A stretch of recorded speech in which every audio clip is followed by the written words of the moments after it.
Om Namo Bhagavate Vasudevaya. Narayanam Namaskritya Naram Jayam Uttamam Devim Saraswatim Vyasam Tato Jayamtire Nashtaprayeshu Bhadreshu Nityam Bhakta Sevaya Bhagavati Uttam Shloke Tirvati Nashtaki. So continuing with the discussion on Srimad Bhagavatam, Canto 6, Chapter 16, text number 27 onwards. चित्रकेतुस्तु तां विद्यां यथा नारदभाषितां धार्यमास सप्ताहम् अभक्षः सुसमाहितः. Fasting and drinking only water, Chitraketu for 1 week continuously chanted with great care and attention the mantra given by Narad Muni. Tata saptaratrante vidyaya dharimanaya vidyadharadipatyam cha lebe apratihatam nripa. O King Parikshit, after only 1 week of repeatedly practicing the mantra received from the spiritual master, Chitraketu achieved the rule of the planet of the Vidyadharas as an intermediate product of his spiritual advancement in knowledge. If a devotee, after being initiated, adheres rigidly to the instructions of the spiritual master, he is naturally endowed with the material opulences of Vidyadhar Adipatyam and similar posts as byproducts. A devotee need not practice yoga, karma, or jnana to achieve a successful result. Devotional service alone is competent to award a devotee all material power. A pure devotee, however, is never attached to material power, although he gets it very easily without personal endeavor. Chitraketu received the side benefit of his devotional service, which he rigidly performed in accordance with the instructions of Narad. So Maharaj Chitraketu, although he performed this tapasya, austerity, chanting of the mantra, but probably somewhere he had some material desires. Just like he had the material desire of having a son, and that's when he got the mercy of Angira Rishi and Narad Muni. And now probably he had some material desire, so he was given the Vidyadhar Adhipatyam, planet rule of the planet of Vidyadharas. Of course, he will get more mercy later on. Tata Katipayaho Vidyed Manogati Jagam Deva Devasya Sheshasya Charanantikam. Thereafter, within a very few days, by the influence of the mantra that Chitraketu had practiced, his mind became increasingly enlightened in spiritual progress, and he attained shelter at the lotus feet of Anantadeva. A devotee's ultimate achievement is to take shelter of the lotus feet of the Lord in any one of the planets in the spiritual sky. As a result of rigid execution of devotional service, a devotee receives all material opulences if these are required. Otherwise, a devotee is not interested in material opulences, nor does the Supreme Lord award them. When a devotee is actually engaged in the devotional service of the Lord, his apparently material opulences are not material, but they're all spiritual.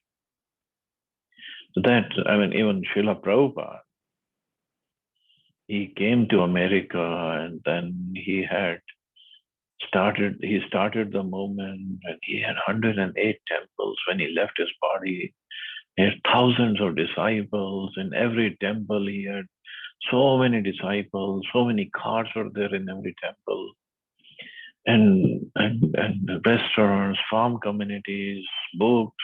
He had pretty much everything, so much of opulence. Nobody can imagine how much opulence he had at that time. But he was not at all attached. If we ever get a chance to come to Detroit, look at the palace that he got for Krishna. A huge, huge building. And his own personal room that the devotees kept it for Prabhupada and they decorated it. Wonderful. New Vrindavan, if we go to devotees made a palace of gold for him. This palace in New Vrindavan, it was covered by the gold leaf, not just a gold painting, it was a gold leaf, real gold leaf. So devotees did that for him. So opulence of a devotee has no match. But his opulences are not material, they're all spiritual. For example, if a devotee spends money to construct a beautiful and costly temple, the construction is not material but spiritual. A devotee's mind is never diverted to the material side of the temple. The bricks, stone, and wood used in the construction of the temple are spiritual. Just as a deity, although made of stone, is not stone, but the supreme personality of Godhead himself. The more one advances in spiritual consciousness, the more he can understand the elements of devotional service. Nothing in devotional service is material. Everything is spiritual. Consequently, a devotee is awarded so-called material opulence for spiritual advancement. This opulence is an aid to help the devotee advance towards the spiritual kingdom. Thus, Maharaj Chitraketu remained in material opulence as a Vidyadharpati, master of the Vidyadhars, and by executing devotional service, he became perfect within a very few days and returned home back to Godhead, taking shelter of the lotus feet of Lord Shesha Ananda. So that's what he was concentrating on, the lotus feet of Lord Shesha or Ananda. And he was given opulence. And some places it is said Krishna, if he favors somebody, favors a devotee, he takes away everything that he has. So actually Krishna takes away any obstacles. If the opulence or money is an obstacle in the advancement spiritually of a devotee, Krishna will definitely remove that. But that doesn't mean that Krishna likes his devotees to be in a wretched condition. No. Devotees, outwardly they could be wretched condition, but inwardly, inside they're all happy. And this is what Krishna wants. Full surrender, happiness.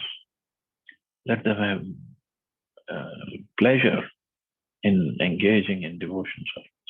So if the money is an obstacle, he'll remove it. If it is not an obstacle, if the devotee is using everything in the service of Krishna, Krishna can give more and more and more and more. What's so difficult for him? Here he made Maharaj Chitraketu as the king of, or the ruler of Vidyadhar planet. So he can do anything and everything. We just have to have full faith in Krishna. That's all. A karmi's material opulence and a devotee's material opulence are not on the same level. Srila Madhvacharya comments in this way. By worshipping Lord Vishnu, one can get whatever he desires. But a pure devotee never asks Lord Vishnu for any material profit. Instead, he serves Lord Vishnu without material desires and is therefore ultimately transferred to the spiritual kingdom. In this regard, Srila Veeraraghava Acharya comments, Atheshta gatirhi iti artha. By worshipping Vishnu, a devotee can get whatever he likes. Maharaj Chitraketu wanted only to return home back to Godhead, and therefore he achieved success in that way. But on the way, he was given the kingdom of Vidyadhar planet. Mrinal Goram Shiti Vasasam Surat Kirit Keyur Katitra Kankanam Prasanna Vaktararunan Lochanam Mritam Dadarsha Siddheshwara Mandala Prabham. Upon reaching the shelter of Lord Shesha, the Supreme Personality of Godhead, Chitraketu saw that he was as white as white fibers of a lotus flower. He was dressed in bluish garments and adorned with a brilliantly glittering helmet, armlets, belt, and bangles. His face was smiling and his eyes were reddish. He was surrounded by such exalted, liberated persons as Sanat Kumar. Taddarshanadhvastam samasta kilbhisha swasthamalanta karno abhyayan munihi pravriddha bhaktya pranaya shrulochana praharishtu roma namadadi purusham.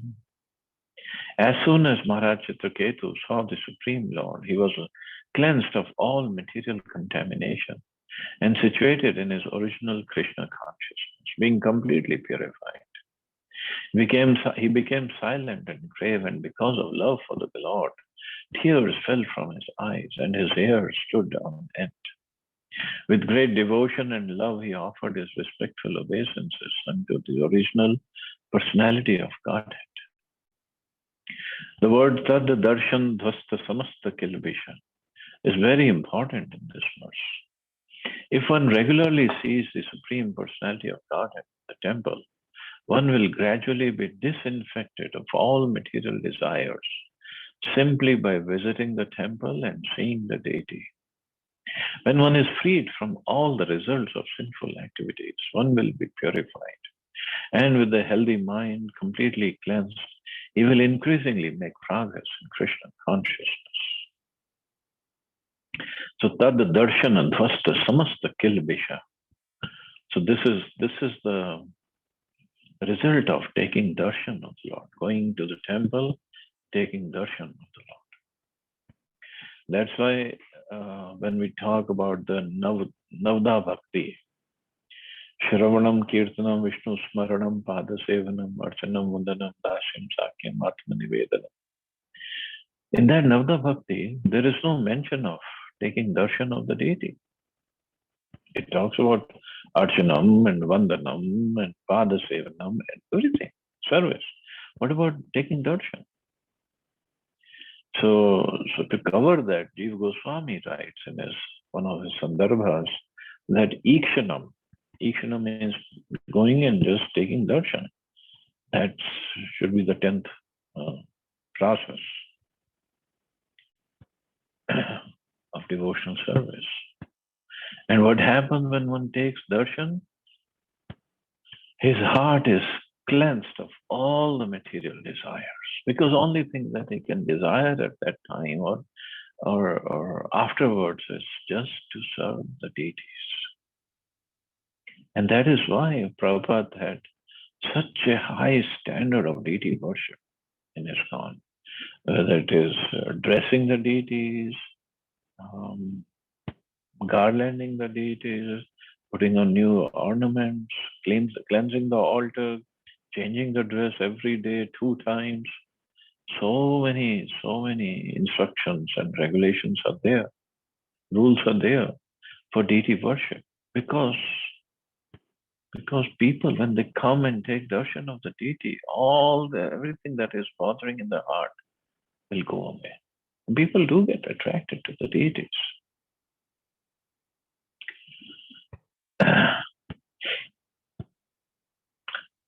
So Uttama Shloka Padabja Vishtaram Premashru Le Up Mehayan Muhu Premo Paruddhar Khil Varna Nirgamo Nevashakatam Prasameditum Chiram.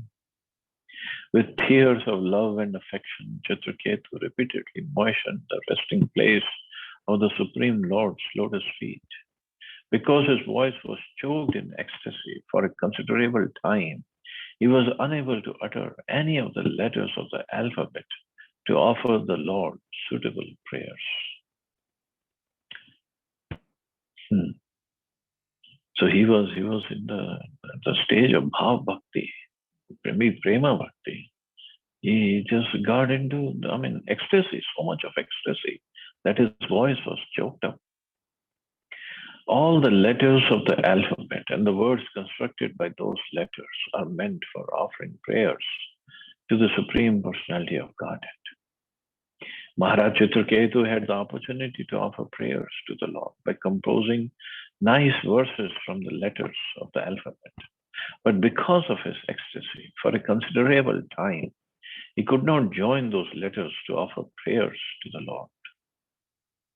As stated in Srimad Bhagavatam, If one has scientific, philosophical, political, economic, or any other abilities and wants perfection in his knowledge, he should offer prayers to the Supreme Personality of Godhead by composing first class poetry or engaging his talents in the service of the Lord. Chitraketu wanted to do this, but he was unable because of loving ecstasy. Therefore, he had to wait for a considerable time before he could offer prayers.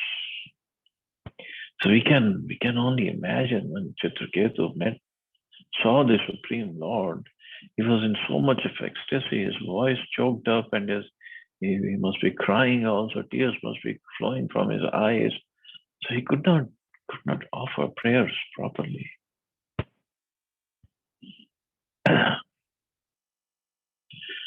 So Prabhupada said, therefore he had to wait for a considerable time before he could offer prayers. Even, 2 or 3 times, even Srila Prabhupada showed these ecstatic symptoms in his body. Once in Mayapur and once in Atlanta here in USA. And he sat down on the Vyasasana and started singing Jai Radha Madhava. And while singing, here in Atlanta, he was singing Param Karuna Pahudvijana, because the main deities here are Gaur Nitai. And while singing, he just went into ecstasy. He just could not sing any further. He just kept quiet. And he was completely gone into some other world. And what have happened, devotees were there in the class and they were just looking at Prabhupada, now what to do. And so for a while, everybody was quiet. Let Prabhupada be in that ecstasy and let them witness the ecstasy of Prabhupada. But after a while, some sannyasi, some disciple of Prabhupada, he started kirtan, soft kirtan, and then Prabhupada came back to his external consciousness. So of course, that stage is very far away for us, but it is possible. It is practical. It can happen.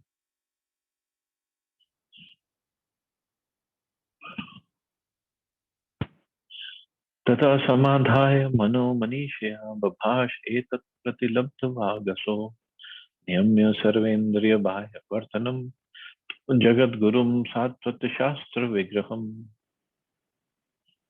Thereafter, by controlling his mind with his intelligence and thus restricting his senses from external engagements, he recovered suitable words with which to express his feelings. Thus he began offering prayers to the Lord, who is the personification of the holy scriptures, like the Sattvat Samhitas, like the Brahm Samhita and the Narad Pancharatra, and who is the spiritual master of all. He offered his prayers as follows. One cannot offer prayers to the Lord with mundane words. One must become spiritually advanced by controlling the mind and the senses. Then he can find suitable words to offer in prayers to the Lord. Quoting the following words from the Padma Puran, Srila Sanatana Goswami forbids us to sing any song not sung by authorized devotees. The words or songs of a person not fixed in Vaishnava behavior, not strictly following the rules and regulations of chanting the Hare Krishna mantra, should not be accepted by pure devotees. The word Sattvat Shastra Vigraham indicate that the Satchitanand body of the Lord can never be accepted to be made of Maya. Devotees do not offer prayers to the Lord in an imaginary form. The existence of the Lord's form is supported by all Vedic literature. So Srila Sanatana Goswami has forbidden us not to listen to any professional reciter until his heart is completely cleansed. So we have so much of literature given by six Goswamis and other acharyas that we can read, we can meditate upon, and they're given so many bhajans, and then we can anytime we can chant, and slowly make progress, get purified, understand the philosophy, understand the position of the Lord, and then if we want, we can write anything for the glorification of the Lord. But the purity is very much important. Not that we have the material mind, material everything, and that we think we can glorify. Of course, the Lord can be glorified by anybody. Lord,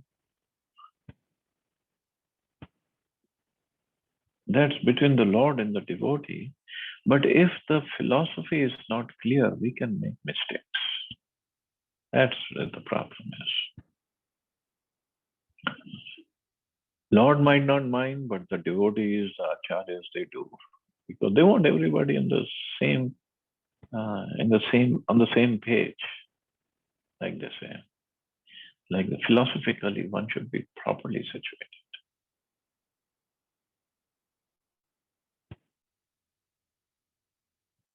Chitraketuruvacha ajit jitah samam atibhi sadhu bhavan jitatma bhavatam vijitaste api cha bhavatam kamatmanam ya atmato adhikarunaha. Chitraketu said, "O unconquerable Lord, although you cannot be conquered by anyone, you are certainly conquered by devotees who have control of the mind and the senses. They can keep you under their control because you're causelessly merciful to devotees who desire no material profit from you. Indeed, you give yourself to them, and because of this, you also have full control over your devotees." The Lord and the devotees both conquer. The Lord is conquered by the devotees, and the devotees are conquered by the Lord. Because of being conquered by one another, they both derive transcendental bliss from their relationship. But this conquering is not through any money or by any weapons. The weapon used here is love, service, love, caring, and the Lord just gives Himself completely up to the devotee. The highest perfection of this mutual conquering is exhibited by Krishna and the gopis. The gopis conquered Krishna and Krishna conquered the gopis. Thus, whenever Krishna played his flute, he conquered the minds of the gopis, and without seeing the gopis, Krishna could not be happy. Other transcendentalists, such as Gyanis and Yogis, cannot conquer the Supreme Personality of Godhead. Only pure devotees can conquer him, can win him over. Pure devotees are described as samamati, which means that they never deviate from devotional service under any circumstances. It is not that devotees worship the Supreme Lord only when happy. They worship Him even when in distress. Happiness and distress do not hamper the process of devotional service. Therefore, Srimad Bhagavatam says that devotional service is ahatuki apratihata, unmotivated and uninterrupted. When a devotee offers devotional service to the Lord without any motive, his service cannot be hampered by any material condition. Apratihata means uninterrupted. Thus, a devotee who offers service in all conditions of life can conquer the Supreme Personality of Godhead.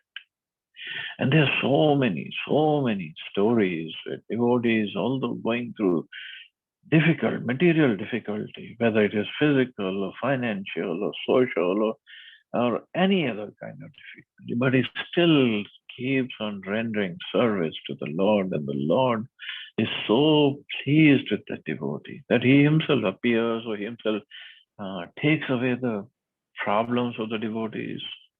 Anything he can do. A special distinction between devotees and the other transcendentalists, namely Gyanis and Yogis, is that Jnanis and yogis artificially try to become one with the Supreme, whereas devotees never aspire for such an impossible accomplishment. Devotees know that their position is to be eternally servants of the Supreme Lord and never to be one with Him. Therefore, they were called Samamati or Jitatma. They detest oneness with the Supreme. They have no lusty desires for oneness. Instead, their desire is to be freed from all material hankering. Therefore, they are called Nishkam, desireless. A living entity cannot exist without desires. But desires that can never be fulfilled are called Kam or lusty desires.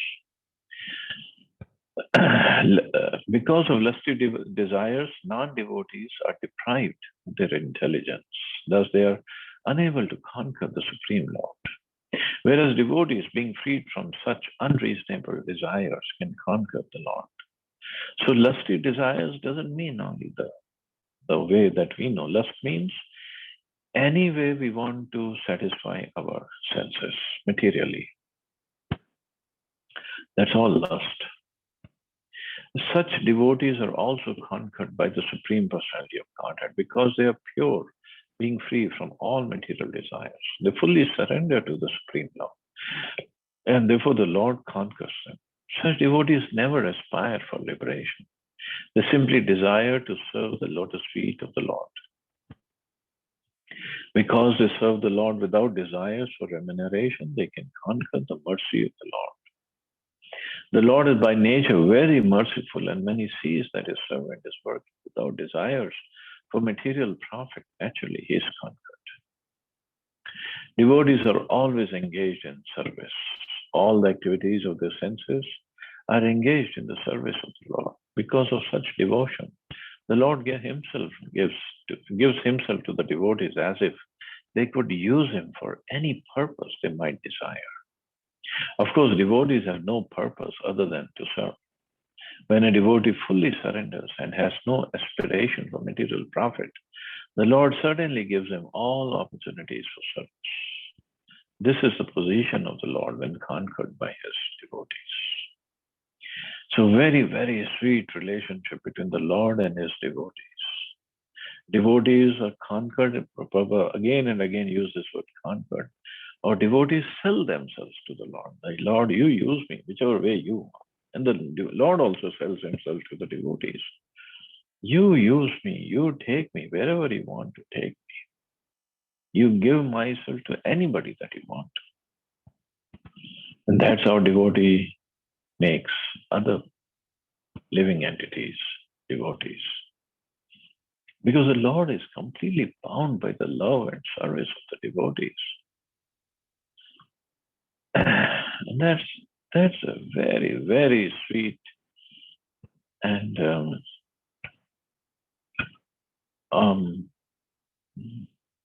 nectarian relationship.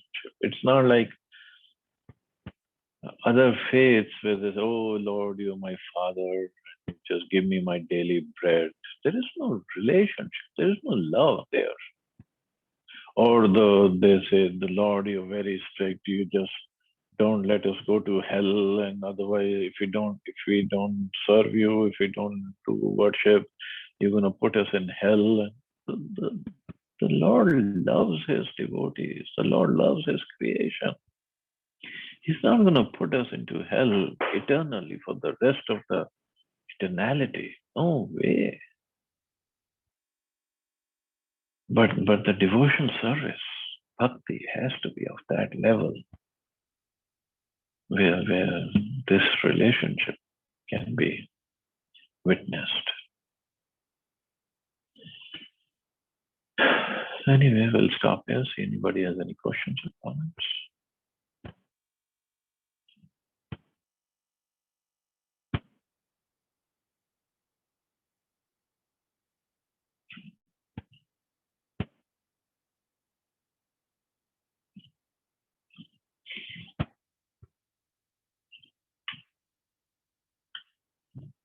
Okay, so you all have a safe and wonderful day. Hare Krishna. Jai Srila Prabhupada. Hare Krishna, Jai Srila Prabhupada.